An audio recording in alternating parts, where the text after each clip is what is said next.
Fala pessoal, tudo bem? Vamos falar agora sobre povos e nações. Povos e nações.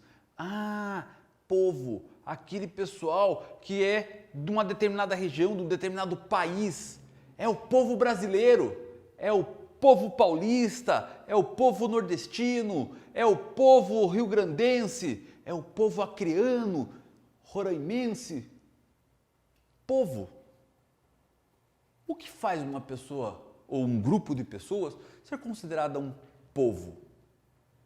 Agora, a nação brasileira, a nação indígena, afinal, nação. Nação é uma coisa que país? Nação é a mesma coisa que nacionalidade? Que fazer parte de um grupo de pessoas?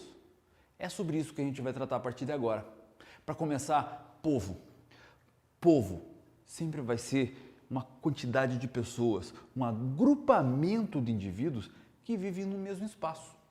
Então, uma população de uma cidade, eu posso chamar de povo? Depende. Porque eles precisam ter algumas características em comum. Um povo, para ser chamado de povo, ele precisa ter uma história comum. Não adianta simplesmente eu juntar algumas pessoas e dizer que ali nós temos um povo, que ela não é simplesmente um grupo. Nós temos então um povo quando há histórias em comum, quando há necessidades e objetivos em comum. Quando nós temos uma organização cultural, e quando a gente fala de cultura no sentido geográfico, é tudo aquilo que é feito pelo homem, que não tem muito a ver com a natureza. Aquilo que não é natural na geografia, a gente chama de cultural. Tá entendendo? Então, quando nós temos aí uma cultura envolvida, quando nós temos uma atividade econômica, quando nós temos uma organização de pessoas que estão situadas num ponto, que acabam compartilhando de um mesmo trabalho, de uma mesma característica climática, de um mesmo evento histórico, aí sim nós chamamos de povo. Então, povo tem essa ideia de agrupamentos que vivem aí no mesmo espaço, essa população que vive no mesmo espaço, que tem uma certa cultura, uma certa característica em comum.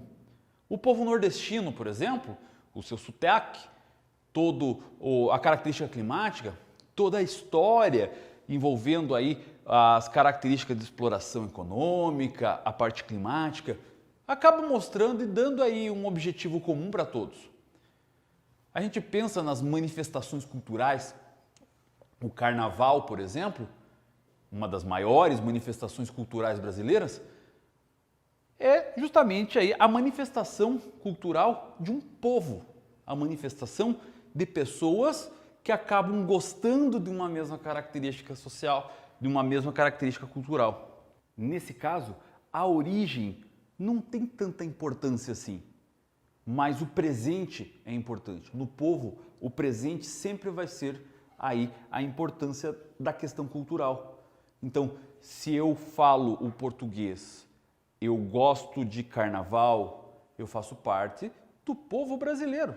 Claro, tudo bem, não tem todo mundo no Brasil que gosta de carnaval, mas faz parte dessa manifestação. Ele conhece e acaba contribuindo também para a organização desse tipo de manifestação cultural. Então ele faz parte de um povo, não necessariamente quando a gente entra na parte de origem de questões biológicas, por exemplo. Agora a gente vai ter o povo nordestino, a reunião de diversas pessoas que compartilham uma determinada cultura. Nós temos o povo australiano, que é formado por diversos grupos étnicos, desde europeus até aborígenes, até mesmo pessoas que viviam na região da Polinésia, formam ali o povo australiano. Eles compartilham da mesma cultura, comem lá um determinado tipo de alimento, gostam das mesmas coisas, do mesmo esporte, enfim, forma um povo. Agora, o povo italiano é formado por diversas regiões que têm identidades diferenciadas, mas eles têm uma cultura comum.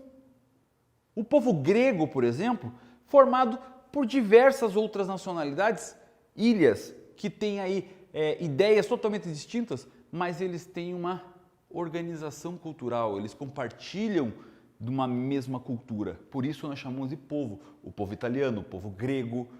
O povo acaba tendo então esse agrupamento de indivíduos que vivem no mesmo espaço e que compartilham de uma cultura.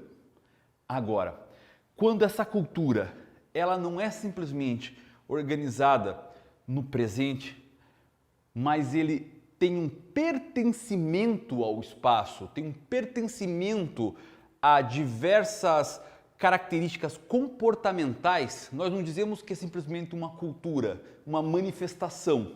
Nós estamos chamando isso agora de identidade cultural. Quando nós temos, por exemplo, o conceito de nação. Nação, diferente de povo, é algo já mais profundo, é algo fincado no passado e da origem histórica de um determinado povo. Agora, nós vamos ter o lance da paixão, nós vamos ter o lance da pessoa estar pertencida a algum lugar. Vamos pensar assim, o povo árabe, ele seria um povo se fosse simplesmente um agrupamento de um monte de gente lá que comesse um determinado tipo de esfirra, um tempero que falasse o árabe e acabou. Seria o povo. Mas eu estou falando de uma nação. São diversos países diferentes aqui. Mas eles compartilham de uma mesma raiz religiosa. Eles compartilham de uma mesma linguagem, de um mesmo passado, do mesmo biotipo. Então nós chamamos os árabes de nação árabe, porque eles compartilham uma mesma identidade cultural. O árabe pode estar na Península Arábica e pode estar no Japão, mas ele se sente um árabe. Ele tem um sentimento árabe. É uma característica muito mais sentimental. Ele tem a ver não necessariamente com o conceito de espaço, com o conceito de cultura, mas com o conceito de lugar geográfico, que é parte do espaço geográfico do qual você sente um certo representação, uma certa afinidade nesse caso. Então, nação tem muito disso. Você é árabe, você é brasileiro, por exemplo. A nação indígena é a mesma coisa. Quando a gente pensa em nação brasileira, é de certa forma um termo errado, porque nós não somos uma nação por completo. Porque eu faço parte de uma identidade cultural brasileira, ok, eu faço isso, eu tenho isso. Assim como alguém lá do Nordeste também se sente brasileiro. Ok, tem nação. Mas o Brasil é um país que tem diversas nacionalidades. E quando eu falo de diversas nacionalidades, não são estrangeiras não, são nacionalidades nativas. Como, por exemplo, o brasileiro urbano, agora uma nação Yanomami, uma nação Xingu, a nação Guarani, Tupi, todas elas têm identidades culturais diferentes, portanto, são chamados de nacionalidades, nações diferentes. Essa é a pegada, essa é a diferença entre povo e nação. É que aqui é pautado mais no sentimento, naquilo que a pessoa se autodetermina, faz uma autodeclaração. Por exemplo, a nação curda. O Kurdistão é uma região que fica entre o Iraque, a Síria e diversos outros países do Oriente Médio. Naquele lugar ali existem povos diferentes.